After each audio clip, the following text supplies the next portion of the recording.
ਸਤਿ ਸ਼੍ਰੀ ਅਕਾਲ। ਤੁਸੀਂ ਵੇਖ ਰਹੇ ਹੋ ਟੀਵੀ ਪੰਜਾਬ ਤੇ ਮੈਂ ਹਾਂ ਤੁਹਾਡੇ ਨਾਲ Inderpreet Kaur Sangera.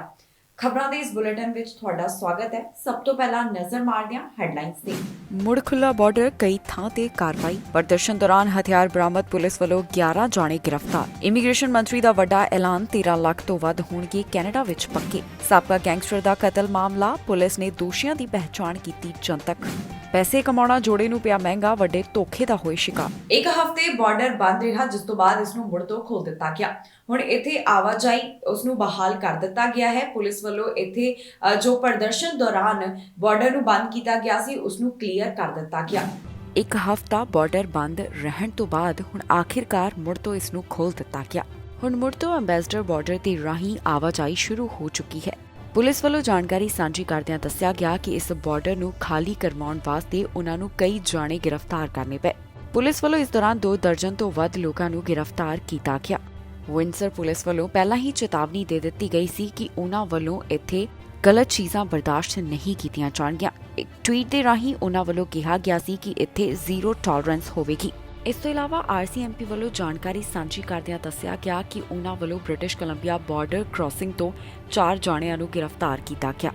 Drive British Columbia ਵੱਲੋਂ ਸਾਂਝੀ ਕੀਤੀ ਗਈ ਜਾਣਕਾਰੀ ਮੁਤਾਬਕ ਹਾਈਵੇ 15 ਨੂੰ 1st ਅਤੇ 8th ਐਵਨਿਊ ਵਾਸਤੇ ਬੰਦ ਰੱਖਿਆ ਗਿਆ। ਐਤਵਾਰ ਵਾਲੇ ਦਿਨ ਇੱਥੇ ਸਾਰੇ ਰੂਟਸ ਬੰਦ ਕੀਤੇ ਗਏ ਸਨ। ਜ਼ਿਕਰਯੋਗ ਹੈ ਕਿ ਫੈਡਰਲ ਸਰਕਾਰ ਵੱਲੋਂ ਟਰੱਕ ਡਰਾਈਵਰਸ ਵਾਸਤੇ ਜੋ ਲਾਜ਼ਮੀ ਵੈਕਸੀਨੇਸ਼ਨ ਦੀ ਨੀਤੀ ਲਿਆਂਦੀ ਗਈ, ਇਸ ਦਾ ਲਗਾਤਾਰ ਡਰਾਈਵਰਸ ਵੱਲੋਂ ਵਿਰੋਧ ਕੀਤਾ ਜਾ ਰਿਹਾ ਹੈ, ਜਿਸ ਦੇ ਚੱਲਦਿਆਂ ਕਾਫੀ ਦਿਨਾਂ ਤੋਂ ਇਸ ਲਾਜ਼ਮੀ ਵੈਕਸੀਨੇਸ਼ਨ ਨੀਤੀ ਖਿਲਾਫ ਪ੍ਰਦਰਸ਼ਨ ਕੀਤਾ ਜਾ ਰਿਹਾ ਹੈ, ਜੋ ਅਜੇ ਵੀ ਜਾਰੀ ਹੈ। ਇਨ੍ਹਾਂ ਵੱਲੋਂ ਮੰਗ ਕੀਤੀ ਜਾ ਰਹੀ ਹੈ ਕਿ ਸਰਕਾਰ ਇਸ ਨੀਤੀ ਨੂੰ ਰੱਦ ਕਰੇ ਤੇ ਨਾਲ ਹੀ ਸੂਬਿਆਂ ਤੋਂ ਪਾਬੰਦੀਆਂ ਹਟਾ ਦਿੱਤੀਆਂ ਜਾਣ। ਅਲਬਰਟਾ ਤੋਂ ਜਾਣਕਾਰੀ ਸਾਹਮਣੇ ਆਈ, ਜਿੱਥੇ ਪ੍ਰਦਰਸ਼ਨ ਦੌਰਾਨ ਕਈ ਹਥਿਆਰ ਬਰਾਮਦ ਕੀਤੇ ਗਏ। ਪੁਲਿਸ ਵੱਲੋਂ ਕਾਰਵਾਈ ਕਰਦਿਆਂ ਇੱਥੋਂ 11 ਜਾਣਿਆਂ ਨੂੰ ਗ੍ਰਿਫਤਾਰ ਕੀਤਾ ਗਿਆ। ਪੁਲਿਸ ਵੱਲੋਂ ਦੱਸਿਆ ਗਿਆ ਕਿ ਉਨ੍ਹਾਂ ਨੂੰ ਕਿਹੜੇ ਅਤੇ ਕਿਸ ਤਰ੍ਹਾਂ ਦੇ ਹਥਿਆਰ ਮਿਲੇ ਹਨ। ਅਲਬਰਟਾ ਤੋਂ ਵੱਡੀ ਖਬਰ ਸਾਹਮਣੇ ਆਈ ਹੈ, ਜਿੱਥੇ ਬਾਰਡਰ ਤੋਂ 11 ਜਾਣਿਆਂ ਨੂੰ ਹਥਿਆਰਾਂ ਸਮੇਤ ਬਰਾਮਦ ਕੀਤਾ ਗਿਆ। ਇਨ੍ਹਾਂ 11 ਜਾਣਿਆਂ ਕੋਲੋਂ ਵੱਡੀ ਮਾਤਰਾ ਵਿੱਚ ਹਥਿਆਰ ਬਰਾਮਦ ਹੋਏ, ਜਿਸ ਬਾਰੇ ਆਰਸੀਐਮਪੀ ਵੱਲੋਂ ਨਿਊਜ਼ ਰਿਲੀਜ਼ ਰਾਹੀਂ ਜਾਣਕਾਰੀ ਸਾਂਝੀ ਕੀਤੀ ਗਈ। ਆਰਸੀਐਮਪੀ ਦਾ ਕਹਿਣਾ ਹੈ ਕਿ ਇਸ ਸਮੇਂ ਜੋ ਪ੍ਰਦਰਸ਼ਨ ਚੱਲ ਰਿਹਾ ਹੈ, ਇਹ ਛੋਟਾ ਗਰੁੱਪ ਵੀ ਉਨ੍ਹਾਂ ਵਿੱਚ ਹੀ ਰਲਿਆ ਹੋਇਆ ਸੀ। ਪੁਲਿਸ ਦਾ ਮੰਨਣਾ ਹੈ ਕਿ ਜੇਕਰ ਪੁਲਿਸ ਕੋਈ ਫੋਰਸ ਦੀ ਵਰਤੋਂ ਕਰਦੀ ਤਾਂ ਇਸ ਗਰੁੱਪ ਵੱਲੋਂ ਉਨ੍ਹਾਂ ਦਾ ਸਾਹਮਣਾ ਕੀਤਾ ਜਾਣਾ ਸੀ। ਆਰਸੀਐਮਪੀ ਵੱਲੋਂ ਦੱਸਿਆ ਗਿਆ ਕਿ ਉਨ੍ਹਾਂ ਵੱਲੋਂ 13 ਲੌਂਗ ਗਨਸ, ਹੈਂਡ ਗਨ, ਕਈ body Armour, high capacity magazines ਅਤੇ ਹੋਰ ਵੀ ਕਈ ਚੀਜ਼ਾਂ ਬਰਾਮਦ ਕੀਤੀਆਂ ਗਈਆਂ।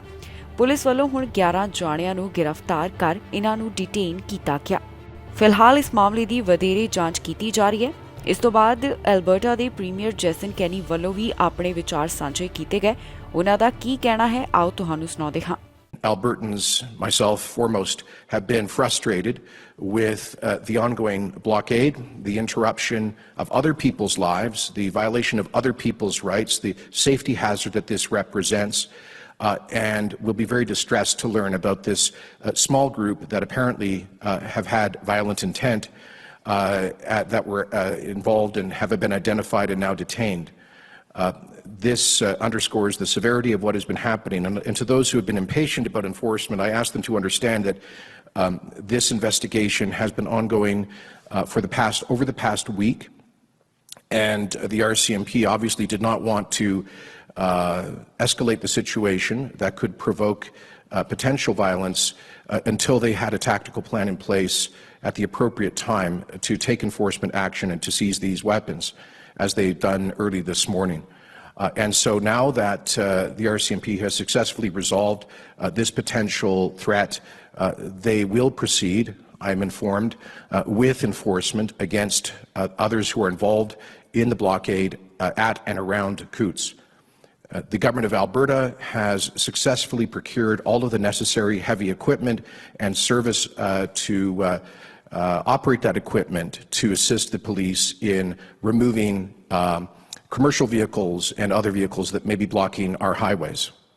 Throughout all of this, it's important to underscore that traffic across the Alberta-Montana border has operated largely unimpeded because we have 6 ports of entry between Alberta and Montana, 5 of which have continued to operate according to either normal or, in fact, extended hours. I'd like to thank the Canada Border Services Agency and the United States Customs and Border Protection Agency for their diligent cooperation in extending hours and providing those services. Immigration ਬਾਰੇ ਅੱਜ ਇੱਕ ਵੱਡਾ ਐਲਾਨ ਹੋਇਆ ਜਿੱਥੇ 13 ਲੱਖ ਤੋਂ ਵੱਧ ਨੂੰ ਕੈਨੇਡਾ ਵਿੱਚ ਪੱਕੇ ਕੀਤਾ ਜਾਵੇਗਾ। ਜੀ ਹਾਂ, ਇਮੀਗ੍ਰੇਸ਼ਨ ਲੈਵਲਸ ਪਲਾਨ ਜਿਹੜਾ ਹੈ ਉਹ ਸਾਂਝਾ ਕਰ ਦਿੱਤਾ ਗਿਆ, ਜਿਸ ਮੁਤਾਬਕ ਹਰ ਸਾਲ 4 ਲੱਖ ਤੋਂ ਵੱਧ ਇਮੀਗ੍ਰੈਂਟਸ ਦਾ ਸਵਾਗਤ ਕੀਤਾ ਜਾਵੇਗਾ। ਕਿਹੜੇ ਸਾਲ ਵਿੱਚ ਕਿੰਨੇ ਇਮੀਗ੍ਰੈਂਟਸ ਦਾ ਸਵਾਗਤ ਹੋਏਗਾ ਤੇ ਕਿਸ ਕੈਟਾਗਰੀ ਵਿੱਚ ਇਹ ਸਵਾਗਤ ਹੋਏਗਾ, ਸਾਰੀ ਜਾਣਕਾਰੀ ਤੁਹਾਡੇ ਨਾਲ ਸਾਂਝੀ ਕਰਾਂਗੇ ਇਸ ਖਬਰ ਵਿੱਚ। ਕੈਨੇਡਾ ਦੇ ਇਮੀਗ੍ਰੇਸ਼ਨ ਵਿਭਾਗ ਵੱਲੋਂ ਅੱਜ ਵੱਡਾ ਐਲਾਨ ਕੀਤਾ ਗਿਆ, ਜਿੱਥੇ ਇਮੀਗ੍ਰੇਸ਼ਨ ਵਿੱਚ ਹੁਣ ਵਾਧਾ ਕੀਤਾ ਜਾ ਰਿਹਾ ਹੈ। ਜੀ ਹਾਂ, 2022 ਵਾਸਤੇ ਕੈਨੇਡਾ ਨੇ ਟਾਰਗੇਟ ਰੱਖਿਆ ਹੈ ਕਿ ਉਹਨਾਂ ਵੱਲੋਂ 4,32,000 ਇਮੀਗ੍ਰੈਂਟਸ ਦਾ ਸਵਾਗਤ ਕੀਤਾ ਜਾਵੇਗਾ। ਇਹ ਐਲਾਨ ਇਮੀਗ੍ਰੇਸ਼ਨ ਵਿਭਾਗ ਵੱਲੋਂ ਇਮੀਗ੍ਰੇਸ਼ਨ ਲੈਵਲਸ ਪਲਾਨ 2022 ਤੋਂ 2024 ਤਹਿਤ ਕੀਤਾ ਗਿਆ। ਇਸ ਤੋਂ ਪਹਿਲਾਂ ਸਾਲ 2021 ਦੌਰਾਨ 4,01,000 ਇਮੀਗ੍ਰੈਂਟਸ ਦੇ ਸਵਾਗਤ ਦਾ ਟਾਰਗੇਟ ਤੈਅ ਕੀਤਾ ਗਿਆ ਸੀ, ਜਿਸ ਤੋਂ ਵੱਧ ਇਮੀਗ੍ਰੈਂਟਸ ਕੈਨੇਡਾ ਵਿੱਚ ਲੈਂਡ ਹੋਏ। ਹੁਣ 60% ਇਮੀਗ੍ਰੈਂਟਸ ਇਕਨੋਮਿਕ ਕਲਾਸ ਪਾਥਵੇ ਦੇ ਜ਼ਰੀਏ ਕੈਨੇਡਾ ਵਿੱਚ ਆਉਣਗੇ। ਦੱਸ ਦਈਏ ਕਿ 2022 ਦੌਰਾਨ 4,31,645 PR, 2023 ਦੌਰਾਨ 4,47,055 PR, 2024 ਦੌਰਾਨ 4,51,000 PR ਦਾ ਸਵਾਗਤ ਕੀਤਾ ਜਾਵੇਗਾ। 2015 ਤੱਕ ਕੈਨੇਡਾ ਵੱਲੋਂ 2,50,000 ਇਮੀਗ੍ਰੈਂਟਸ ਦਾ ਹਰ ਸਾਲ ਸਵਾਗਤ ਕੀਤਾ ਜਾਂਦਾ ਸੀ। 2016 ਵਿੱਚ 3 ਲੱਖ ਦੇ ਸਵਾਗਤ ਦਾ ਟਾਰਗੇਟ ਤੈਅ ਕੀਤਾ ਗਿਆ, ਪਰ 2020 ਦੌਰਾਨ ਜੋ ਟਾਰਗੇਟ ਸੀ ਉਹ ਪੂਰਾ ਨਹੀਂ ਹੋ ਸਕਿਆ। ਇਸ ਦੇ ਪਿੱਛੇ ਕੋਰੋਨਾ ਵਾਇਰਸ ਕਾਰਨ ਰਿਹਾ। ਪਿਛਲੇ ਸਾਲ ਕੈਨੇਡਾ ਵੱਲੋਂ ਇਮੀਗ੍ਰੇਸ਼ਨ ਨਾਲ ਸੰਬੰਧਿਤ ਰਿਕਾਰਡ ਤੋੜਿਆ ਗਿਆ, ਜਿੱਥੇ ਵੱਧ ਗਿਣਤੀ ਇਮੀਗ੍ਰੈਂਟਸ ਕੈਨੇਡਾ ਵਿੱਚ ਲੈਂਡ ਹੋਏ। ਹੁਣ 2021 ਦੌਰਾਨ 62% ਨਵੇਂ ਇਮੀਗ੍ਰੈਂਟਸ ਇਕਨੋਮਿਕ ਕਲਾਸ ਪਾਥਵੇ ਜਿਵੇਂ ਕਿ Express Entry, provincial nominee program ਤੇ ਕਿਊਬਿਕ ਦੀ ਸਟਰੀਮ ਰਾਹੀਂ ਹੋਣਗੇ। 20% ਦਾ ਸਵਾਗਤ ਫੈਮਿਲੀ ਕਲਾਸ ਜਿਵੇਂ ਸਪਾਊਸ, ਪਾਰਟਨਰ, ਚਾਈਲਡ ਪ੍ਰੋਗਰਾਮ ਅਤੇ parents and grand parents program ਤਹਿਤ ਹੋਵੇਗਾ, ਜਦਕਿ 15% ਦਾ ਸਵਾਗਤ ਰਿਫਿਊਜੀ ਐਂਡ ਹਿਊਮੈਨਿਟੇਰੀਅਨ ਪ੍ਰੋਗਰਾਮ ਦੇ ਰਾਹੀਂ ਹੋਵੇਗਾ। ਪਿਛਲੇ ਮਹੀਨੇ ਬ੍ਰਿਟਿਸ਼ ਕੋਲੰਬੀਆ ਸਾਬਕਾ ਗੈਂਗਸਟਰ ਨੂੰ ਥਾਈਲੈਂਡ ਵਿੱਚ ਕਤਲ ਕਰਨ ਦਾ ਮਾਮਲਾ ਸਾਹਮਣੇ ਆਇਆ ਸੀ, ਜਿਸ ਬਾਰੇ ਹੁਣ ਪੁਲਿਸ ਵੱਲੋਂ ਅਪਡੇਟ ਸਾਂਝੀ ਕੀਤੀ ਗਈ ਹੈ। ਪੁਲਿਸ ਦਾ ਕਹਿਣਾ ਹੈ ਕਿ ਉਹਨਾਂ ਵੱਲੋਂ 2 ਸਸਪੈਕਟ ਦੀ ਭਾਲ ਕੀਤੀ ਜਾ ਰਹੀ ਹੈ। ਇਸ ਮਾਮਲੇ ਬਾਰੇ ਹੋਰ ਉਹਨਾਂ ਨੇ ਕੀ ਅਪਡੇਟ ਦਿੱਤੀ, ਤੁਹਾਨੂੰ ਦੱਸਾਂਗੇ ਅਸੀਂ ਇਸ ਖਬਰ ਵਿੱਚ। ਬ੍ਰਿਟਿਸ਼ ਕੋਲੰਬੀਆ ਗੈਂਗਸਟਰ ਦੇ ਮਰਡਰ ਦੇ ਮਾਮਲੇ ਵਿੱਚ ਪੁਲਿਸ ਵੱਲੋਂ ਸਸਪੈਕਟਸ ਦੀ ਪਹਿਚਾਣ ਜਨਤਕ ਕੀਤੀ ਗਈ ਹੈ। ਹਾਲ ਹੀ 'ਚ ਇੱਕ ਅਜਿਹਾ ਮਾਮਲਾ ਸਾਹਮਣੇ ਆਇਆ ਸੀ ਜਿੱਥੇ ਸਾਬਕਾ ਗੈਂਗਸਟਰ ਨੂੰ ਥਾਈਲੈਂਡ ਵਿੱਚ ਗੋਲੀ ਮਾਰ ਦਿੱਤੀ ਗਈ ਤੇ ਹੁਣ ਥਾਈ ਪੁਲਿਸ ਵੱਲੋਂ ਇਸ ਬਾਰੇ ਜਾਣਕਾਰੀ ਸਾਂਝੀ ਕੀਤੀ ਗਈ। ਉਨ੍ਹਾਂ ਦੱਸਿਆ ਕਿ ਇਸ ਮਾਮਲੇ ਨਾਲ ਜੁੜੇ ਹੋਏ 2 ਸਸਪੈਕਟਸ ਦੀ ਉਨ੍ਹਾਂ ਵੱਲੋਂ ਭਾਲ ਕੀਤੀ ਜਾ ਰਹੀ ਹੈ, ਜਿਨ੍ਹਾਂ ਦੀ ਆਈਡੈਂਟੀਟੀ ਉਨ੍ਹਾਂ ਨੇ ਜਨਤਕ ਕਰ ਦਿੱਤੀ। ਪਿਛਲੇ ਮਹੀਨੇ ਇਨ੍ਹਾਂ ਦੋਹਾਂ ਵੱਲੋਂ ਸਾਬਕਾ ਗੈਂਗਸਟਰ ਜਿਮੀ ਸੰਧੂ ਨੂੰ ਗੋਲੀਆਂ ਮਾਰ ਕੇ ਕਤਲ ਕਰ ਦਿੱਤਾ ਸੀ। ਜਾਣਕਾਰੀ ਮੁਤਾਬਕ ਜੇਨ, ਕਾਰਲ ਅਤੇ ਮੈਥਿਊ ਦੀ ਪੁਲਿਸ ਵੱਲੋਂ ਹੁਣ ਭਾਲ ਕੀਤੀ ਜਾ ਰਹੀ ਹੈ। ਇਨ੍ਹਾਂ ਦੋਹਾਂ ਦੀ ਉਮਰ 30 ਸਾਲ ਦੇ ਕਰੀਬ ਦੱਸੀ ਗਈ। ਥਾਈ ਪੁਲਿਸ ਦਾ ਕਹਿਣਾ ਹੈ ਕਿ ਇਨ੍ਹਾਂ ਦੋਹਾਂ ਵਿੱਚੋਂ ਇੱਕ ਕੈਨੇਡੀਅਨ ਮਿਲਟਰੀ ਵਿੱਚ ਰਹਿ ਚੁੱਕਿਆ ਹੈ। ਇਹ ਦੋਨੋਂ ਜਾਣੇ ਦਸੰਬਰ ਮਹੀਨੇ ਥਾਈਲੈਂਡ ਵਿੱਚ ਆਏ ਤੇ ਜਲਦ ਹੀ ਇਨ੍ਹਾਂ ਵੱਲੋਂ ਦੇਸ਼ ਛੱਡ ਦਿੱਤਾ ਗਿਆ। ਜਦੋਂ ਇਨ੍ਹਾਂ ਵੱਲੋਂ ਸੰਧੂ ਨੂੰ ਗੋਲੀਆਂ ਮਾਰੀਆਂ ਗਈਆਂ, ਉਸ ਤੋਂ ਬਾਅਦ ਹੀ ਇਨ੍ਹਾਂ ਨੇ ਦੇਸ਼ ਛੱਡ ਦਿੱਤਾ। ਇੱਥੇ ਜੋ ਇੱਕ ਕੈਮਰਾ ਲੱਗਿਆ ਹੋਇਆ ਸੀ, ਉਸ ਵਿੱਚ ਹੁਡਡ ਗਨਮੈਨ ਕੈਪਚਰ ਹੋ ਗਏ, ਜਿਨ੍ਹਾਂ ਨੇ ਸੰਧੂ ਤੇ ਗੋਲੀਆਂ ਚਲਾਈਆਂ। ਜਾਣਕਾਰੀ ਵੀ ਦੱਸ ਦਈਏ ਕਿ ਸੰਧੂ ਦਾ ਜਨਮ ਭਾਰਤ ਵਿੱਚ ਹੋਇਆ, ਜੋ ਐਬਸਫੋਰਡ ਵਿੱਚ ਵੱਡਾ ਹੋਇਆ। ਸੰਧੂ ਨੂੰ 2016 ਦੌਰਾਨ ਕੈਨੇਡਾ ਵਿੱਚੋਂ ਡਿਪੋਰਟ ਕੀਤਾ ਗਿਆ। ਇੱਕ ਜੋੜੇ ਨੂੰ ਵੱਧ ਪੈਸੇ ਕਮਾਉਣੇ ਕਾਫੀ ਮਹਿੰਗੇ ਪੈ ਗਏ ਕਿਉਂਕਿ ਉਹ ਇੱਕ ਧੋਖੇ ਦਾ ਸ਼ਿਕਾਰ ਹੋ ਗਏ। ਇਹਨਾਂ ਵੱਲੋਂ ਆਨਲਾਈਨ ਇੱਕ ਐਡ ਨੂੰ ਦੇਖਦਿਆਂ ਕਾਫੀ ਪੈਸੇ ਇਨਵੈਸਟ ਕੀਤੇ ਗਏ, ਜਿਸ ਤੋਂ ਬਾਅਦ ਇਹਨਾਂ ਨੂੰ ਵੱਡਾ ਘਾਟਾ ਸਹਿਣਾ ਪਿਆ। ਹੁਣ ਜੋੜੇ ਵੱਲੋਂ ਕੀ ਕਿਹਾ ਗਿਆ, ਤੁਹਾਨੂੰ ਦੱਸਾਂਗੇ ਅਸੀਂ ਇਸ ਖਬਰ ਵਿੱਚ। ਵੱਧ ਪੈਸੇ ਕਮਾਉਣ ਦੀ ਚਾਹਤ ਨੇ ਇੱਕ ਜੋੜੇ ਨੂੰ ਨੁਕਸਾਨ ਕਰਵਾ ਦਿੱਤਾ। ਇਹ ਦੋਨੋਂ ਜਾਣੇ ਇਨਵੈਸਟਮੈਂਟ ਸਕੈਮ ਦਾ ਸ਼ਿਕਾਰ ਹੋ ਗਏ, ਜਿਸ ਤੋਂ ਬਾਅਦ ਇਹ ਬਾਕੀਆਂ ਨੂੰ ਸਲਾਹ ਦੇ ਰਹੇ ਨੇ ਕਿ ਅਜਿਹਾ ਨਾ ਕੀਤਾ ਜਾਵੇ। ਜਾਣਕਾਰੀ ਮੁਤਾਬਕ ਰਜੀਨਾ ਦੇ ਇਸ ਜੋੜੇ ਨੇ $6,000 ਇਨਵੈਸਟਮੈਂਟ ਸਕੈਮ ਵਿੱਚ ਗਵਾ ਦਿੱਤੇ। ਵਿਅਕਤੀ ਜਿਸ ਦਾ ਨਾਮ ਲਿਓਨ ਹੈ, ਉਸ ਵੱਲੋਂ ਜਾਣਕਾਰੀ ਦਿੱਤੀ ਗਈ ਕਿ ਜਦੋਂ ਉਹ ਸੋਸ਼ਲ ਮੀਡੀਆ ਦੀ ਵਰਤੋਂ ਕਰ ਰਿਹਾ ਸੀ ਤਾਂ ਉਸ ਨੂੰ ਇੱਕ ਐਡ ਦਿਖਾਈ ਦਿੱਤੀ, ਜਿਸ ਉੱਪਰ ਦਾਅਵਾ ਕੀਤਾ ਗਿਆ ਕਿ ਤੁਸੀਂ ਥੋੜੇ ਪੈਸੇ ਇਨਵੈਸਟ ਕਰਕੇ ਜ਼ਿਆਦਾ ਕਮਾਈ ਕਰ ਸਕਦੇ ਹੋ। ਪਹਿਲੀ ਵਾਰ ਵਿੱਚ ਇਹਨਾਂ ਵੱਲੋਂ $500 ਤੇ $15 ਦੀ ਕਮਾਈ ਕੀਤੀ ਗਈ। ਦੂਜੀ ਵਾਰ ਵਿੱਚ ਜੋੜੇ ਵੱਲੋਂ $500 ਇਨਵੈਸਟ ਕੀਤੇ ਗਏ, ਪਰ ਇਸ ਵਾਰ ਉਹਨਾਂ ਦੀ ਕਮਾਈ ਜ਼ਿਆਦਾ ਵਧੀਆ ਨਹੀਂ ਸੀ, ਪਰ ਜਿੰਨਾ ਉਹਨਾਂ ਨੂੰ ਬੈਂਕ ਤੇ ਇੰਟਰਸਟ ਮਿਲਦਾ ਹੈ ਉਸ ਤੋਂ ਵਧੀਆ ਕਮਾਈ ਉਹਨਾਂ ਨੂੰ ਹੋਈ, ਜਿਸ ਤੋਂ ਬਾਅਦ ਇਸ ਜੋੜੇ ਨੇ ਫਿਰ ਆਪਣੀ ਇਨਵੈਸਟਮੈਂਟ ਵਿੱਚ ਵਾਧਾ ਕੀਤਾ। ਇਹਨਾਂ ਦੋਹਾਂ ਵੱਲੋਂ ਆਪਣਾ ਵਾਹਨ ਵੇਚ ਦਿੱਤਾ ਗਿਆ ਤੇ ਉਹ ਪੈਸੇ ਇਨਵੈਸਟਮੈਂਟ ਵਿੱਚ ਲਗਾ ਦਿੱਤੇ। ਇਹਨਾਂ ਦੋਹਾਂ ਵੱਲੋਂ $6,000 ਇਨਵੈਸਟ ਕੀਤੇ ਗਏ। ਬਾਅਦ ਵਿੱਚ ਇਸ ਸਾਈਟ ਦੇ ਉੱਪਰ ਕਿਹਾ ਜਾ ਰਿਹਾ ਸੀ ਕਿ ਤੁਸੀਂ ਆਪਣੇ ਬਾਕੀ ਦੋਸਤ ਮਿੱਤਰਾਂ ਨੂੰ ਵੀ ਇਸ ਸਕੀਮ ਬਾਰੇ ਦੱਸੋ ਤਾਂ ਕਿ ਉਹ ਵੀ ਇਸ ਵਿੱਚ ਇਨਵੈਸਟ ਕਰਨ। ਫਿਰ ਇਹਨਾਂ ਦੋਹਾਂ ਦੇ ਕਹਿਣ ਤੇ ਦਰਜਨਾਂ ਲੋਕਾਂ ਵੱਲੋਂ 100 ਤੋਂ 600 ਡਾਲਰ ਤੱਕ ਇਨਵੈਸਟ ਕੀਤੇ ਗਏ। ਲਿਓਨ ਦੀ ਪਤਨੀ ਹਰ ਹਫ਼ਤੇ ਵਿੱਚ 600 ਡਾਲਰ ਕਢਵਾ ਰਹੀ ਸੀ ਤਾਂ ਕਿ ਉਹ ਆਪਣੇ ਬਿੱਲ ਪੇ ਕਰ ਸਕੇ, ਪਰ ਇੱਕ ਦਿਨ ਜਦੋਂ ਉਹ ਪੈਸੇ ਕਢਵਾਉਣ ਲੱਗੀ ਤਾਂ ਫਿਰ ਉਸ ਤੋਂ ਪੈਸੇ ਨਹੀਂ ਨਿਕਲੇ। ਇਸ ਨੂੰ ਕਿਹਾ ਗਿਆ ਕਿ ਅਜੇ ਸਾਈਟ ਉੱਪਰ ਕੁਝ ਦਿੱਕਤ ਚੱਲ ਰਹੀ ਹੈ, ਬਾਅਦ ਵਿੱਚ ਇਹ ਠੀਕ ਹੋ ਜਾਵੇਗੀ, ਪਰ ਬਾਅਦ ਵਿੱਚ ਉਹ ਕਿਸੇ ਦੇ ਸੰਪਰਕ ਵਿੱਚ ਨਹੀਂ ਰਹੇ ਤੇ ਇਸ ਜੋੜੇ ਨੂੰ 6000 ਤੋਂ 7000 ਡਾਲਰ ਦਾ ਘਾਟਾ ਚੱਲਣਾ ਪੈ ਗਿਆ। ਜੋ ਪੈਸੇ ਇਹਨਾਂ ਵੱਲੋਂ ਇਨਵੈਸਟ ਕੀਤੇ ਗਏ ਸਨ ਉਹ ਵੱਧ ਕੇ 15000 ਤੋਂ 20000 ਡਾਲਰ ਤੱਕ ਪਹੁੰਚ ਗਏ, ਪਰ ਉਹਨਾਂ ਨੂੰ ਇਸ ਵਿੱਚੋਂ ਪੈਸੇ ਨਹੀਂ ਮਿਲ ਸਕੇ। ਇਸ ਤੋਂ ਬਾਅਦ ਕੈਨੇਡੀਅਨ ਐਂਟੀ ਫਰਾਡ ਸੈਂਟਰ ਵੱਲੋਂ ਜਾਣਕਾਰੀ ਸਾਂਝੀ ਕਰਦਿਆਂ ਦੱਸਿਆ ਗਿਆ ਕਿ ਉਹਨਾਂ ਨੂੰ ਇਸ ਤਰ੍ਹਾਂ ਦੀਆਂ 112 ਰਿਪੋਰਟ ਮਿਲ ਚੁੱਕੀਆਂ ਨੇ। ਇਹ ਰਿਪੋਰਟਸ ਉਹਨਾਂ ਨੂੰ 1 ਨਵੰਬਰ 2021 ਤੋਂ ਮਿਲੀਆਂ ਤੇ ਨਾਲ ਹੀ ਉਹਨਾਂ ਨੇ ਆਮ ਲੋਕਾਂ ਨੂੰ ਸਲਾਹ ਦਿੱਤੀ ਹੈ ਕਿ ਇਸ ਤਰ੍ਹਾਂ ਧੋਖੇ ਦਾ ਸ਼ਿਕਾਰ ਨਾ ਹੋਵੋ, ਹਮੇਸ਼ਾ ਸਮਝਦਾਰੀ ਦੀ ਵਰਤੋਂ ਕਰੋ। ਓਨਟਾਰੀਓ ਵੱਲੋਂ ਕੋਰੋਨਾ ਪਾਬੰਦੀਆਂ ਹਟਾਉਣ ਦਾ ਐਲਾਨ ਕੀਤਾ ਗਿਆ। ਹੁਣ ਇੱਥੇ ਪ੍ਰੂਫ ਆਫ ਵੈਕਸੀਨੇਸ਼ਨ ਦੀ ਵੀ ਜ਼ਰੂਰਤ ਨਹੀਂ ਹੋਏਗੀ। ਜੀ ਹਾਂ, ਓਨਟਾਰੀਓ ਵਿੱਚ ਐਲਾਨ ਕਰ ਦਿੱਤਾ ਗਿਆ ਹੈ ਕਿ ਜ਼ਿਆਦਾਤਰ ਪਾਬੰਦੀਆਂ ਨੂੰ ਹੁਣ ਹਟਾਇਆ ਜਾਵੇਗਾ। ਇਹਨਾਂ ਪਾਬੰਦੀਆਂ ਵਿੱਚ ਕਦੋਂ ਅਤੇ ਕਿਸ ਤਰ੍ਹਾਂ ਰਾਹਤ ਦਿੱਤੀ ਜਾਏਗੀ, ਜਾਣਕਾਰੀ ਤੁਹਾਡੇ ਨਾਲ ਸਾਂਝੀ ਕਰਾਂਗੇ ਇਸ ਖਬਰ ਵਿੱਚ। ਓਨਟਾਰੀਓ ਵੱਲੋਂ ਕੋਰੋਨਾ ਵਾਇਰਸ ਕਾਰਨ ਜੋ ਪਾਬੰਦੀਆਂ ਲਗਾਈਆਂ ਗਈਆਂ ਸਨ, ਇਹਨਾਂ ਸਖਤੀਆਂ ਵਿੱਚ ਹੁਣ ਰਾਹਤ ਦੇਣ ਦਾ ਐਲਾਨ ਕੀਤਾ ਗਿਆ।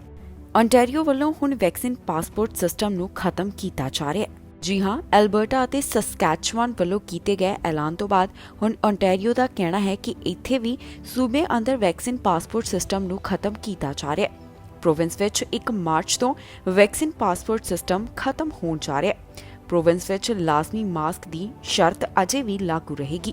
ਇਸ ਸਭ ਬਾਰੇ ਜਾਣਕਾਰੀ ਓਨਟਾਰੀਓ ਦੇ ਪ੍ਰੀਮੀਅਰ ਡਗਫੋਰਡ ਵੱਲੋਂ ਸਾਂਝੀ ਕੀਤੀ ਗਈ। ਉਨ੍ਹਾਂ ਕਿਹਾ ਕਿ ਸਿਨੇਮਾ, ਰੈਸਟੋਰੈਂਟ, ਬਾਰ, ਜਿਮ ਇਹਨਾਂ तमाम ਥਾਵਾਂ ਤੇ ਵੀਰਵਾਰ ਤੋਂ ਕੈਪੈਸਿਟੀ ਲਿਮਟ ਨੂੰ ਹਟਾਇਆ ਜਾ ਰਿਹਾ ਹੈ। ਇਸ ਦੌਰਾਨ ਬੋਲਦਿਆਂ ਫੋਰਡ ਵੱਲੋਂ ਕਿਹਾ ਗਿਆ ਕਿ ਤੁਹਾਡੇ ਸਾਰਿਆਂ ਵਾਂਗ ਮੈਂ ਵੀ ਇਸ ਖਬਰ ਦਾ ਲੰਬੇ ਸਮੇਂ ਤੋਂ ਇੰਤਜ਼ਾਰ ਕਰ ਰਿਹਾ ਸੀ। ਅਸੀਂ ਜੋ ਕਦਮ ਚੁੱਕੇ, ਭਾਵੇਂ ਕਿ ਉਹ ਮੁਸ਼ਕਿਲ ਸਨ, ਪਰ ਬਹੁਤ ਜ਼ਰੂਰੀ ਸਨ, ਜਿਨ੍ਹਾਂ ਕਾਰਨ ਹੁਣ ਕਈ ਜਾਨਾਂ ਬਚਾਈਆਂ ਜਾ ਚੁੱਕੀਆਂ ਨੇ। ਪ੍ਰੋਵਿੰਸ ਵਿੱਚ 17 ਫਰਵਰੀ ਤੋਂ ਕਈ ਚੀਜ਼ਾਂ ਵਿੱਚ ਰਾਹਤ ਦਿੱਤੀ ਜਾ ਰਹੀ ਹੈ, ਜਿਨ੍ਹਾਂ ਦੀ ਜਾਣਕਾਰੀ ਕੁਝ ਇਸ ਪ੍ਰਕਾਰ ਹੈ। ਰੈਸਟੋਰੈਂਟ, ਬਾਰ ਅਤੇ ਬਿਨਾਂ ਡਾਂਸ ਵਾਲੀਆਂ ਖਾਣ ਪੀਣ ਦੀਆਂ ਥਾਵਾਂ, ਰੀਟੇਲ ਜਿਸ ਵਿੱਚ ਸ਼ਾਪਿੰਗ ਮਾਲ ਵੀ ਸ਼ਾਮਿਲ ਹਨ, ਜਿਮ, ਸਪੋਰਟਸ ਦੀਆਂ ਥਾਵਾਂ, movie theatre, museum, gallery, casino, bingo hall, ਧਾਰਮਿਕ ਥਾਵਾਂ, ਇਹਨਾਂ ਜਗ੍ਹਾ ਦੇ ਉੱਪਰ ਜੋ ਕੈਪੈਸਿਟੀ ਲਿਮਟ ਲਗਾਈ ਗਈ ਸੀ, ਇਸ ਨੂੰ ਹਟਾਇਆ ਜਾ ਰਿਹਾ ਹੈ। ਇਹਨਾਂ ਥਾਵਾਂ ਤੇ ਹੁਣ ਵੈਕਸੀਨ ਪਾਸਪੋਰਟ ਸਿਸਟਮ ਦੀ ਵੀ ਜ਼ਰੂਰਤ ਨਹੀਂ ਹੋਵੇਗੀ। ਇੰਡੋਰ ਥਾਵਾਂ ਤੇ 50 ਅਤੇ ਆਊਟਡੋਰ ਥਾਵਾਂ ਤੇ 100 ਜਾਣੇ ਇਕੱਠ ਕਰਨ ਦੀ ਇਜਾਜ਼ਤ ਹੋਵੇਗੀ। ਇੰਡੋਰ ਥਾਵਾਂ ਤੇ ਇਕੱਠ ਦੀ ਲਿਮਟ 50% ਵਧਾ ਦਿੱਤੀ ਗਈ ਹੈ, ਜਦਕਿ ਆਊਟਡੋਰ ਥਾਵਾਂ ਤੇ ਕੋਈ ਵੀ ਲਿਮਟ ਨਹੀਂ ਹੋਵੇਗੀ। ਜ਼ਿਕਰਯੋਗ ਹੈ ਕਿ ਓਨਟਾਰੀਓ ਵੱਲੋਂ ਸਤੰਬਰ ਮਹੀਨੇ ਦੌਰਾਨ ਵੈਕਸੀਨ ਪਾਸਪੋਰਟ ਸਿਸਟਮ ਦੀ ਸ਼ੁਰੂਆਤ ਕੀਤੀ ਗਈ ਸੀ। ਇਸ ਦੌਰਾਨ ਬਹੁਤ ਸਾਰੀਆਂ ਥਾਵਾਂ ਤੇ ਐਂਟਰੀ ਲੈਣ ਵਾਸਤੇ ਵੈਕਸੀਨ ਪਾਸਪੋਰਟ ਦਿਖਾਉਣਾ ਜ਼ਰੂਰੀ ਸੀ।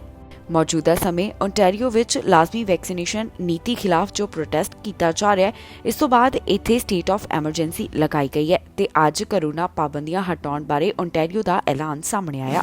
ਕਿਊਬਿਕ ਵੱਲੋਂ ਕੋਰੋਨਾ ਵਾਇਰਸ ਸੰਬੰਧੀ ਜੋ ਪਾਬੰਦੀਆਂ ਲਗਾਈਆਂ ਗਈਆਂ, ਉਹਨਾਂ ਵਿੱਚ ਰਾਹਤ ਦੇਣ ਦੀ ਸ਼ੁਰੂਆਤ ਕਰ ਦਿੱਤੀ ਗਈ ਹੈ। ਪਹਿਲੇ ਪੜਾਅ ਦੀ ਸ਼ੁਰੂਆਤ ਅੱਜ ਤੋਂ ਹੋਣ ਜਾ ਰਹੀ ਹੈ, ਜਿੱਥੇ ਕਈ ਚੀਜ਼ਾਂ ਮੁੜ ਤੋਂ ਖੋਲੀਆਂ ਜਾਣਗੀਆਂ ਤੇ ਕਈ ਥਾਵਾਂ ਤੇ ਜ਼ਿਆਦਾ ਇਕੱਠ ਦੀ ਇਜਾਜ਼ਤ ਹੋਵੇਗੀ। ਕਿਊਬਿਕ 'ਚ ਜੋ ਕੋਰੋਨਾ ਵਾਇਰਸ ਕਾਰਨ ਪਾਬੰਦੀਆਂ ਲਗਾਈਆਂ ਗਈਆਂ ਸਨ, ਹੁਣ ਇਹਨਾਂ ਪਾਬੰਦੀਆਂ ਵਿੱਚ ਰਾਹਤ ਦੇਣ ਦੀ ਸ਼ੁਰੂਆਤ ਕੀਤੀ ਜਾ ਰਹੀ ਹੈ।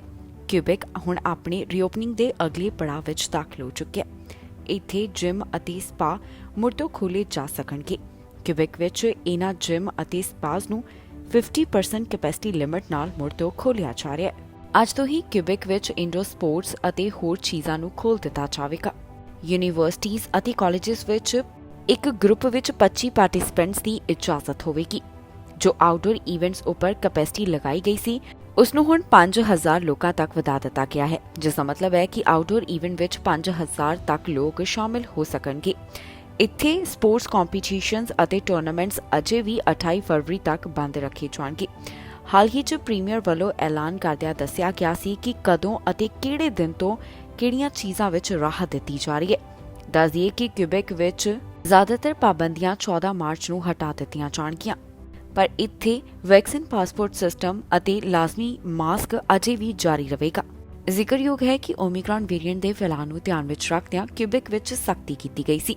ਜ਼ਿਆਦਾਤਰ ਚੀਜ਼ਾਂ ਨੂੰ ਬੰਦ ਕਰਨ ਦੇ ਹੁਕਮ ਜਾਰੀ ਕੀਤੇ ਗਏ, ਪਰ ਹੁਣ ਕਿਉਂਕਿ ਹਾਲਾਤ ਪਹਿਲਾਂ ਦੇ ਮੁਕਾਬਲੇ ਸੁਧਰਦੇ ਦਿਖਾਈ ਦੇ ਰਹੇ ਨੇ ਤੇ ਓਮਿਕਰੌਨ ਵੇਰੀਐਂਟ ਦੀ ਪੀਕ ਵੀ ਲੰਘ ਚੁੱਕੀ ਹੈ, ਜਿਸ ਕਾਰਨ ਜ਼ਿਆਦਾਤਰ ਸੂਬਿਆਂ ਵੱਲੋਂ ਪਾਬੰਦੀਆਂ ਹਟਾਉਣ ਦਾ ਐਲਾਨ ਕੀਤਾ ਜਾ ਰਿਹਾ ਹੈ। ਅੱਜ ਹੀ ਓਨਟਾਰੀਓ ਵੱਲੋਂ ਵੀ ਐਲਾਨ ਕੀਤਾ ਗਿਆ ਹੈ ਕਿ ਇੱਥੇ ਪਾਸਪੋਰਟ ਸਿਸਟਮ ਨੂੰ ਹਟਾਇਆ ਜਾ ਰਿਹਾ ਹੈ। ਕੈਨੇਡਾ ਵਾਸੀਆਂ ਵੱਲੋਂ ਮੰਗ ਕੀਤੀ ਜਾ ਰਹੀ ਹੈ ਕਿ ਉਹਨਾਂ ਨੂੰ ਹੁਣ ਕਰੋਨਾ ਪਾਬੰਦੀਆਂ ਨਹੀਂ ਚਾਹੀਦੀਆਂ। ਜੀ ਹਾਂ, ਇੱਕ ਪੋਲ ਕਰਵਾਇਆ ਗਿਆ ਜਿਸ ਵਿੱਚ ਪਤਾ ਚੱਲਿਆ ਹੈ ਕਿ 3/4 ਕੈਨੇਡੀਅਨਸ ਇਹ ਮੰਗ ਕਰਦੇ ਨੇ ਕਿ ਪਾਬੰਦੀਆਂ ਵਿੱਚ ਹੁਣ ਰਾਹਤ ਦਿੱਤੀ ਜਾਏ, ਇਹਨਾਂ ਰੈਸਟ੍ਰਿਕਸ਼ਨਸ ਨੂੰ ਹੁਣ ਖਤਮ ਕਰ ਦਿੱਤਾ ਜਾਵੇ। 2/3 ਕੈਨੇਡੀਅਨਸ ਇਹ ਚਾਹੁੰਦੇ ਨੇ ਕਿ ਕਰੋਨਾ ਪਾਬੰਦੀਆਂ ਨੂੰ ਖਤਮ ਕਰ ਦੇਣਾ ਚਾਹੀਦਾ ਹੈ। ਇਨ੍ਹਾਂ ਕੈਨੇਡੀਅਨਸ ਦਾ ਕਹਿਣਾ ਹੈ ਕਿ ਹੁਣ ਵਾਇਰਸ ਨਾਲ ਰਹਿਣਾ ਸਾਨੂੰ ਸਿੱਖ ਲੈਣਾ ਚਾਹੀਦਾ ਹੈ। ਇਹ ਸਾਰੀ ਜਾਣਕਾਰੀ ਇੱਕ ਪੋਲ ਵਿੱਚ ਸਾਹਮਣੇ ਆਈ ਹੈ। ਮਾਰੂ ਪਬਲਿਕ ਓਪੀਨੀਅਨ ਵੱਲੋਂ ਇੱਕ ਸਰਵੇ ਕਰਵਾਇਆ ਗਿਆ, ਜਿਸ ਮੁਤਾਬਕ 64% ਕੈਨੇਡੀਅਨਸ ਦਾ ਕਹਿਣਾ ਹੈ ਕਿ ਸਰਕਾਰ ਨੂੰ ਹੁਣ ਪਾਬੰਦੀਆਂ ਹਟਾ ਦੇਣੀਆਂ ਚਾਹੀਦੀਆਂ ਨੇ।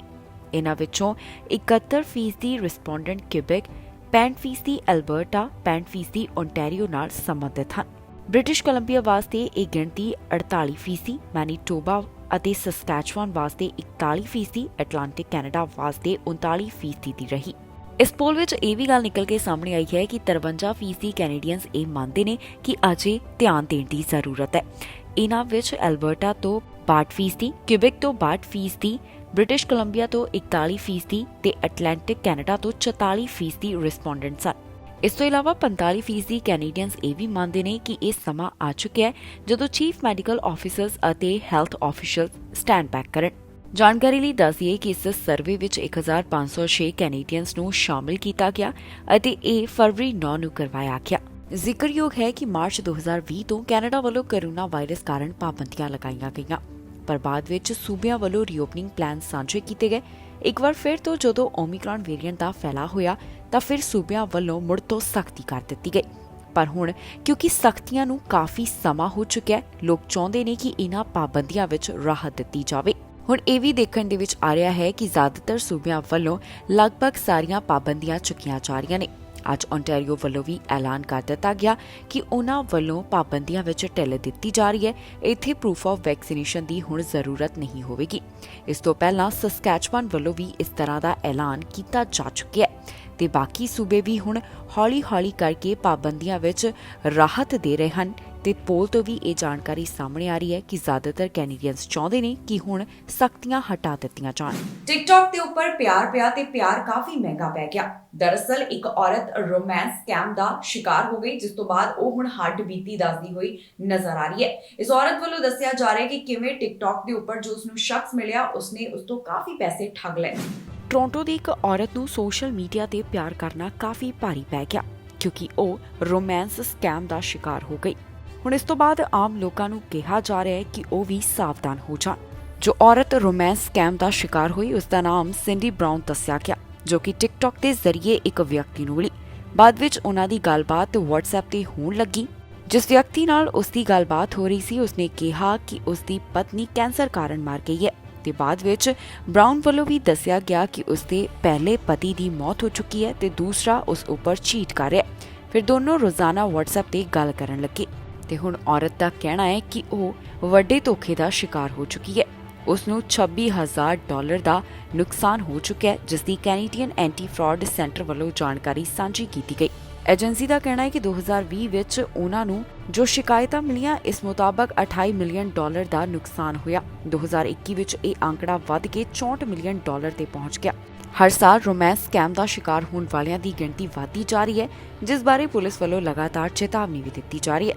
ਪੁਲਿਸ ਦਾ ਕਹਿਣਾ ਹੈ ਕਿ ਜਦੋਂ ਵੀ ਸੋਸ਼ਲ ਮੀਡੀਆ ਤੇ ਤੁਸੀਂ ਕਿਸੇ ਨਾਲ ਦੋਸਤੀ ਕਰੋ ਜਾਂ ਪਿਆਰ ਕਰੋ ਤਾਂ ਬਹੁਤ ਚੀਜ਼ਾਂ ਦਾ ਖਿਆਲ ਰੱਖਣ ਦੀ ਜ਼ਰੂਰਤ ਹੈ।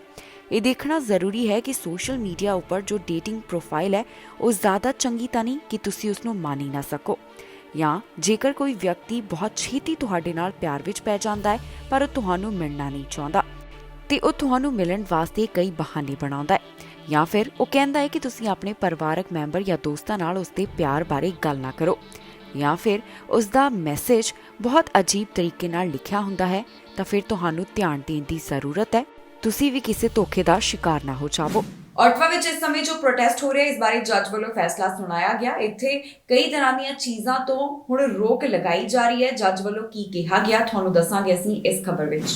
ਆਟਵਾ ਵਿੱਚ ਇਸ ਸਮੇਂ ਟਰੱਕ ਡਰਾਈਵਰਸ ਵੱਲੋਂ ਜੋ ਲਾਜ਼ਮੀ ਵੈਕਸੀਨੇਸ਼ਨ ਨੀਤੀ ਦਾ ਵਿਰੋਧ ਕਰਦਿਆਂ ਪ੍ਰਦਰਸ਼ਨ ਕੀਤਾ ਜਾ ਰਿਹਾ ਹੈ, ਉਸ ਬਾਰੇ ਜੱਜ ਵੱਲੋਂ ਇੱਕ ਫੈਸਲਾ ਸੁਣਾਇਆ ਗਿਆ। ਇੱਥੇ ਪ੍ਰਦਰਸ਼ਨ ਦੌਰਾਨ ਨੋਇਸ, ਆਈਡਲਿੰਗ ਅਤੇ ਫਾਇਰਵਰਕਸ ਉੱਪਰ ਜੱਜ ਵੱਲੋਂ ਰੋਕ ਲਗਾਉਣ ਦਾ ਫੈਸਲਾ ਸੁਣਾਇਆ ਗਿਆ ਹੈ। ਇਸ ਬਾਰੇ ਸਿਟੀ ਸੋਲਿਸਿਟਰ ਡੇਵਿਡ ਵੱਲੋਂ ਰਿਕੁਐਸਟ ਕੀਤੀ ਗਈ ਸੀ, ਜਿਸ ਤੋਂ ਬਾਅਦ ਜੱਜ ਨੇ ਆਪਣਾ ਫੈਸਲਾ ਸੁਣਾਇਆ। ਇਹ ਹੁਣ ਕਿੰਨੀ ਤਾਰੀਖ ਤੱਕ ਜਾਰੀ ਰਹਿਣ ਵਾਲਾ ਹੈ, ਇਸ ਬਾਰੇ ਅਜੇ ਨਹੀਂ ਦੱਸਿਆ ਗਿਆ। ਜ਼ਿਕਰਯੋਗ ਹੈ ਕਿ ਫੈਡਰਲ ਸਰਕਾਰ ਵੱਲੋਂ ਟਰੱਕ ਡਰਾਈਵਰਸ ਲਈ ਲਾਜ਼ਮੀ ਵੈਕਸੀਨੇਸ਼ਨ ਨੀਤੀ ਦਾ ਐਲਾਨ ਕੀਤਾ ਗਿਆ, ਜਿਸ ਤੋਂ ਬਾਅਦ ਟਰੱਕ ਡਰਾਈਵਰਸ ਵੱਲੋਂ ਇਸ ਨੀਤੀ ਦਾ ਵਿਰੋਧ ਕੀਤਾ ਜਾ ਰਿਹਾ ਹੈ। ਇਸ ਦੌਰਾਨ ਉਹਨਾਂ ਵੱਲੋਂ ਕਾਫੀ ਦਿਨਾਂ ਤੋਂ ਇਸ ਨੀਤੀ ਖਿਲਾਫ ਪ੍ਰੋਟੈਸਟ ਕੀਤਾ ਜਾ ਰਿਹਾ ਹੈ ਤੇ ਅਜੇ ਵੀ ਆਟਵਾ ਵਿੱਚ ਇਹ ਪ੍ਰਦਰਸ਼ਨ ਜਾਰੀ ਹੈ। ਇਸ ਦੌਰਾਨ ਹੁਣ ਤੱਕ ਪੁਲਿਸ ਵੱਲੋਂ ਕਈਆਂ ਉੱਤੇ ਕਾਰਵਾਈ ਵੀ ਕੀਤੀ ਗਈ ਹੈ। ਬਹੁਤ ਤਰ੍ਹਾਂ ਦੇ ਘਟਨਾਕ੍ਰਮ ਸਾਹਮਣੇ ਆ ਚੁੱਕੇ ਨੇ। ਟਰੱਕ ਡਰਾਈਵਰਸ ਵੱਲੋਂ ਮੰਗ ਕੀਤੀ ਜਾ ਰਹੀ ਹੈ ਕਿ ਇਸ ਵੈਕਸੀਨੇਸ਼ਨ ਨੀਤੀ ਨੂੰ ਖਤਮ ਕੀਤਾ ਜਾਵੇ। ਇਸ ਤੋਂ ਇਲਾਵਾ ਵੱਖ-ਵੱਖ ਸੂਬਿਆਂ ਤੋਂ ਪਾਬੰਦੀਆਂ ਚੁੱਕੀਆਂ ਜਾਣ। ਇਨ੍ਹਾਂ ਟਰੱਕ ਡਰਾਈਵਰਸ ਵੱਲੋਂ ਪ੍ਰਧਾਨ ਮੰਤਰੀ ਜਸਟਿਨ ਟਰੂਡੋ ਨਾਲ ਮੁਲਾਕਾਤ ਦੀ ਵੀ ਮੰਗ ਕੀਤੀ ਜਾ ਰਹੀ ਹੈ, ਜਿਸ ਬਾਰੇ ਪ੍ਰਧਾਨ ਮੰਤਰੀ ਜਸਟਿਨ ਟਰੂਡੋ ਸਪਸ਼ਟ ਕਰ ਚੁੱਕੇ ਨੇ ਕਿ ਉਹ ਇਨ੍ਹਾਂ ਟਰੱਕ ਡਰਾਈਵਰਸ ਨਾਲ ਮੁਲਾਕਾਤ ਨਹੀਂ ਕਰਨਗੇ ਤੇ ਨਾ ਹੀ ਕਿਸੇ ਤਰੀਕੇ ਦੀ ਨੈਗੋਸੀਏਸ਼ਨ ਕੀਤੀ ਜਾਵੇਗੀ। ਨੋਵਾ ਸਕੋਸ਼ੀਆ ਵੱਲੋਂ ਕੋਰੋਨਾ ਪਾਬੰਦੀਆਂ ਵਿੱਚ ਰਾਹਤ ਦੇਣ ਦੀ ਸ਼ੁਰੂਆਤ ਕਰ ਦਿੱਤੀ ਗਈ ਹੈ। ਨਵੇਂ ਪੜਾਅ ਦੀ ਅੱਜ ਤੋਂ ਸ਼ੁਰੂਆਤ ਹੋਣ ਜਾ ਰਹੀ ਹੈ, ਜਿਸ ਮੁਤਾਬਕ ਕਈ ਚੀਜ਼ਾਂ ਵਿੱਚ ਹੁਣ ਸਖਤੀ ਜੋ ਕੀਤੀ ਗਈ ਸੀ ਉਸ ਨੂੰ ਹਟਾਇਆ ਜਾ ਰਿਹਾ ਹੈ। ਨੋਵਾ ਸਕੋਸ਼ੀਆ ਵੱਲੋਂ ਜੋ ਕੋਰੋਨਾ ਵਾਇਰਸ ਕਾਰਨ ਪਾਬੰਦੀਆਂ ਲਗਾਈਆਂ ਗਈਆਂ ਸਨ, ਇਨ੍ਹਾਂ ਵਿੱਚ ਰਾਹਤ ਦੀ ਸ਼ੁਰੂਆਤ ਹੋ ਚੁੱਕੀ ਹੈ। ਜੀ ਹਾਂ, ਨੋਵਾ ਸਕੋਸ਼ੀਆ ਵਿੱਚ ਰੀਓਪਨਿੰਗ ਦੇ ਪਹਿਲੇ ਪੜਾਅ ਦੀ ਸ਼ੁਰੂਆਤ ਹੋ ਗਈ ਹੈ, ਜਿੱਥੇ ਹੁਣ ਇਨਫਾਰਮਲ ਗੈਦਰਿੰਗ ਵਿੱਚ 25 ਜਾਣਿਆਂ ਦੀ ਇਜਾਜ਼ਤ ਹੋਏਗੀ, ਜਿੱਥੇ ਪਹਿਲਾਂ ਸਿਰਫ 10 ਜਾਣੇ ਇਕੱਠ ਕਰ ਰਹੇ ਸਨ। ਵਿਆਹ ਸਮਾਗਮ, ਸੰਸਕਾਰ ਅਤੇ ਹੋਰ ਕਈ ਜਗ੍ਹਾ ਦੇ ਉੱਪਰ ਅਜੇ ਵੀ 50% ਕੈਪੈਸਿਟੀ ਲਿਮਿਟ ਜਾਰੀ ਰਹੇਗੀ। ਇੱਥੇ ਡੋਮੈਸਟਿਕ ਟਰੈਵਲਰਸ ਵਾਸਤੇ ਜਿਹੜੀਆਂ ਪਾਬੰਦੀਆਂ ਸਨ, ਉਹਨਾਂ ਨੂੰ ਹਟਾ ਦਿੱਤਾ ਗਿਆ। ਹੁਣ ਇੱਥੇ ਰੀਟੇਲ ਬਿਜ਼ਨਸ ਅਤੇ ਮਾਲਸ ਨੂੰ ਵੱਧ ਕੈਪੈਸਿਟੀ ਨਾਲ ਖੋਲ੍ਹਣ ਦੀ ਇਜਾਜ਼ਤ ਹੋਵੇਗੀ, ਪਰ ਇਸ ਦੌਰਾਨ ਸੋਸ਼ਲ ਡਿਸਟੈਂਸਿੰਗ ਦਾ ਖਿਆਲ ਰੱਖਣਾ ਅਤੇ ਮਾਸਕ ਪਹਿਨਣਾ ਜ਼ਰੂਰੀ ਹੋਵੇਗਾ। ਰੈਸਟੋਰੈਂਟ ਅਤੇ ਬਾਰ ਵਿੱਚ 75% ਕੈਪੈਸਿਟੀ ਦੀ ਇਜਾਜ਼ਤ ਹੋਵੇਗੀ। ਇੱਥੇ ਵੀ ਜ਼ਰੂਰੀ ਹੈ ਕਿ ਫਿਜ਼ੀਕਲ ਡਿਸਟੈਂਸਿੰਗ ਦਾ ਖਿਆਲ ਰੱਖਿਆ ਜਾਵੇ। ਜ਼ਿਕਰਯੋਗ ਹੈ ਕਿ ਨੋਵਾ ਸਕੋਸ਼ੀਆ ਅਤੇ ਹੋਰ ਵੀ ਕਈ ਸੂਬਿਆਂ ਵੱਲੋਂ ਰਾਹਤ ਦਾ ਐਲਾਨ ਕੀਤਾ ਗਿਆ ਹੈ। ਜਿਹੜੇ ਸੂਬਿਆਂ ਵੱਲੋਂ ਓਮਿਕਰੌਨ ਵੇਰੀਐਂਟ ਦੇ ਫੈਲਾਅ ਨੂੰ ਧਿਆਨ ਵਿੱਚ ਰੱਖਦਿਆਂ ਪਾਬੰਦੀਆਂ ਲਗਾਈਆਂ ਗਈਆਂ ਸਨ, ਇਨ੍ਹਾਂ ਪਾਬੰਦੀਆਂ ਵਿੱਚ ਹੁਣ ਰਾਹਤ ਦੀ ਸ਼ੁਰੂਆਤ ਕਰ ਦਿੱਤੀ ਗਈ ਹੈ। ਕੈਨੇਡਾ ਦੇ ਕਿਹੜੇ ਸੂਬੇ ਤੋਂ 24 ਘੰਟਿਆਂ ਦੌਰਾਨ ਕਿੰਨੇ ਮਾਮਲੇ ਸਾਹਮਣੇ ਆਏ? ਕੈਨੇਡਾ ਦੇ ਵੱਖ-ਵੱਖ ਹਿੱਸਿਆਂ ਵਿੱਚ ਇਸ ਸਮੇਂ ਕੋਰੋਨਾ ਵਾਇਰਸ ਦੇ ਕੀ ਹਾਲਾਤ ਬਣੇ ਹੋਏ ਨੇ, ਤੁਹਾਨੂੰ ਦੱਸਾਂਗੇ ਅਸੀਂ ਇਸ ਖਬਰ ਵਿੱਚ। ਓਨਟਾਰੀਓ ਵਿੱਚ ਇਸ ਸਮੇਂ 1369 ਮਰੀਜ਼ ਹਸਪਤਾਲ ਵਿੱਚ ਨੇ, ਜਿਨ੍ਹਾਂ ਦਾ ਕੋਰੋਨਾ ਵਾਇਰਸ ਕਾਰਨ ਇਲਾਜ ਚੱਲ ਰਿਹਾ ਹੈ ਤੇ ਇੰਟੈਂਸਿਵ ਕੇਅਰ ਅਧੀਨ 394 ਦੀ ਗਿਣਤੀ ਦੱਸੀ ਗਈ। ਓਨਟਾਰੀਓ ਵਿੱਚ 24 ਘੰਟਿਆਂ ਦੌਰਾਨ 1765 ਮਾਮਲੇ ਦਰਜ ਕੀਤੇ ਗਏ। ਇਨ੍ਹਾਂ ਵਿੱਚ 282 ਅਨਵੈਕਸੀਨੇਟਡ, 83 ਪਾਰਸ਼ਲੀ ਵੈਕਸੀਨੇਟਡ ਤੇ 1237 ਫੁੱਲੀ ਵੈਕਸੀਨੇਟਡ ਸ਼ਾਮਲ ਨੇ। ਸੂਬੇ ਵਿੱਚ ਹੁਣ ਤੱਕ ਕੋਰੋਨਾ ਵਾਇਰਸ ਕਾਰਨ 12101 ਮੌਤਾਂ ਹੋ ਚੁੱਕੀਆਂ ਨੇ। ਇੱਥੇ ਰਿਕਵਰ ਕੇਸਿਸ ਦਾ ਅੰਕੜਾ 10 ਲੱਖ ਤੋਂ ਵੱਧ ਹੈ ਤੇ ਪੈਂਡੈਮਿਕ ਤੋਂ ਲੈ ਕੇ ਹੁਣ ਤੱਕ 10 ਲੱਖ ਤੋਂ ਹੀ ਵੱਧ ਮਾਮਲੇ ਸਾਹਮਣੇ ਆ ਚੁੱਕੇ ਨੇ। ਵੈਕਸੀਨੇਸ਼ਨ ਦੀ ਜਾਣਕਾਰੀ ਮੁਤਾਬਕ 90% ਦੀ ਆਬਾਦੀ ਇਸ ਸਮੇਂ ਸੂਬੇ ਵਿੱਚ ਫੁੱਲੀ ਵੈਕਸੀਨੇਟਡ ਹੈ ਤੇ 92.4% ਦੀ ਆਬਾਦੀ ਵੱਲੋਂ ਕੋਵਿਡ-19 ਵੈਕਸੀਨ ਦੀ ਪਹਿਲੀ ਡੋਜ਼ ਹਾਸਲ ਕੀਤੀ ਗਈ। ਤੀਜੀ ਡੋਜ਼ ਲਗਵਾਉਣ ਵਾਲਿਆਂ ਦਾ ਅੰਕੜਾ 52.3% ਹੈ। ਇੱਥੇ 5 ਸਾਲ ਤੋਂ 11 ਸਾਲ ਉਮਰ ਵਾਲਿਆਂ 'ਚੋਂ 53.9% ਵੱਲੋਂ ਕੋਵਿਡ-19 ਵੈਕਸੀਨ ਦੀ ਇੱਕ ਡੋਜ਼, 23.5% ਵੱਲੋਂ ਕੋਵਿਡ-19 ਵੈਕਸੀਨ ਦੀਆਂ ਦੋਨੋਂ ਡੋਜ਼ ਹਾਸਲ ਕੀਤੀਆਂ ਗਈਆਂ ਤੇ ਟੈਸਟ ਪੋਜ਼ਿਟਿਵਿਟੀ ਰੇਟ 13% ਦਰਜ ਕੀਤਾ ਗਿਆ। ਕਿਊਬੈਕ ਹਸਪਤਾਲ ਅੰਦਰ 2095 ਮਰੀਜ਼ ਨੇ, ਜਿਨ੍ਹਾਂ ਦਾ ਕੋਰੋਨਾ ਵਾਇਰਸ ਕਾਰਨ ਇਲਾਜ ਚੱਲ ਰਿਹਾ ਹੈ। ਇੱਥੇ ਇੰਟੈਂਸਿਵ ਕੇਅਰ ਅਧੀਨ 136 ਦੀ ਗਿਣਤੀ ਦੱਸੀ ਗਈ। ਪ੍ਰੋਵਿੰਸ ਵਿੱਚ 24 ਘੰਟਿਆਂ ਦੌਰਾਨ 1431 ਕੋਰੋਨਾ ਵਾਇਰਸ ਦੇ ਮਾਮਲੇ ਸਾਹਮਣੇ ਆਏ। 17 ਮੌਤਾਂ ਇਸ ਵਾਇਰਸ ਕਾਰਨ ਦਰਜ ਕੀਤੀਆਂ ਗਈਆਂ। ਹੁਣ ਤੱਕ ਇੱਥੇ ਕੁੱਲ 9 ਲੱਖ ਤੋਂ ਵੱਧ ਕੇਸਿਸ ਸਾਹਮਣੇ ਆ ਚੁੱਕੇ ਨੇ ਤੇ 13,000 ਤੋਂ ਵੱਧ ਮੌਤਾਂ ਇਸ ਵਾਇਰਸ ਕਾਰਨ ਹੋ ਚੁੱਕੀਆਂ ਨੇ। ਵੈਕਸੀਨੇਸ਼ਨ ਦੀ ਜਾਣਕਾਰੀ ਮੁਤਾਬਕ 91% ਦੀ ਆਬਾਦੀ ਵੱਲੋਂ ਕੋਵਿਡ-19 ਵੈਕਸੀਨ ਦੀ ਪਹਿਲੀ ਡੋਜ਼, 86% ਦੀ ਆਬਾਦੀ ਵੱਲੋਂ ਕੋਵਿਡ-19 ਵੈਕਸੀਨ ਦੀਆਂ 2 ਡੋਜ਼, 49% ਦੀ ਆਬਾਦੀ ਵੱਲੋਂ ਕੋਵਿਡ-19 ਵੈਕਸੀਨ ਦੀਆਂ 3 ਡੋਜ਼ ਜਾਣੀ ਕਿ ਬੂਸਟਰ ਸ਼ਾਟ ਵੀ ਹਾਸਲ ਕਰ ਲਿਆ ਗਿਆ ਹੈ। ਕੈਨੇਡਾ ਵਿੱਚ ਹੁਣ ਤੱਕ 30 ਲੱਖ ਤੋਂ ਵੱਧ ਕੋਰੋਨਾ ਵਾਇਰਸ ਦੇ ਮਾਮਲੇ ਸਾਹਮਣੇ ਆ ਚੁੱਕੇ ਨੇ 33,000 ਤੋਂ ਵੱਧ ਮੌਤਾਂ ਇਸ ਵਾਇਰਸ ਕਾਰਨ ਹੋ ਚੁੱਕੀਆਂ ਨੇ ਤੇ ਦੂਜੇ ਪਾਸੇ ਰਿਕਵਰਡ ਕੇਸਿਸ ਦੀ ਗਿਣਤੀ ਵੀ ਕਾਫੀ ਜ਼ਿਆਦਾ ਹੈ। ਇਸ ਦੇ ਨਾਲ ਹੀ ਜਾਂਦੇ ਇੱਕ ਵਾਰ ਫਿਰ ਤੋਂ ਨਜ਼ਰ ਮਾਰਦੇ ਹਾਂ ਹੈਡਲਾਈਨਸ ਤੇ। ਮੁੜ ਖੁੱਲਾ ਬਾਰਡਰ, ਕਈ ਥਾਂ ਤੇ ਕਾਰਵਾਈ। ਪ੍ਰਦਰਸ਼ਨ ਦੌਰਾਨ ਹਥਿਆਰ ਬਰਾਮਦ, ਪੁਲਿਸ ਵੱਲੋਂ 11 ਜਾਣੇ ਗ੍ਰਿਫਤਾਰ। ਇਮੀਗ੍ਰੇਸ਼ਨ ਮੰਤਰੀ ਦਾ ਵੱਡਾ ਐਲਾਨ, 13 ਲੱਖ ਤੋਂ ਵੱਧ ਹੋਣਗੇ ਕੈਨੇਡਾ ਵਿੱਚ ਪੱਕੇ। ਸਾਬਕਾ ਗੈਂਗਸਟਰ ਦਾ ਕਤਲ ਮਾਮਲਾ, ਪੁਲਿਸ ਨੇ ਦੋਸ਼ੀਆਂ ਦੀ ਪਹਿਚਾਣ ਕੀਤੀ ਜਨਤਕ। ਪੈਸੇ ਕਮਾਉਣਾ ਜੋੜੇ ਨੂੰ ਪਿਆ ਮਹਿੰਗਾ, ਵੱਡੇ ਧੋਖੇ ਦਾ ਹੋਏ ਸ਼ਿਕਾਰ। ਖਬਰਾਂ ਦੇ ਇਸ ਬੁਲੇਟਿਨ ਵਿੱਚ ਇੰਨਾ ਹੀ। ਫਿਲਹਾਲ ਮੈਨੂੰ ਇੰਦਰਪ੍ਰੀਤ ਕੌਰ ਸੰਗੇੜਾ ਨੂੰ ਦਿਓ ਇਜਾਜ਼ਤ ਤੇ ਤੁਸੀਂ ਵੇਖਦੇ ਰਹੋ ਟੀਵੀ ਪੰਜਾਬ।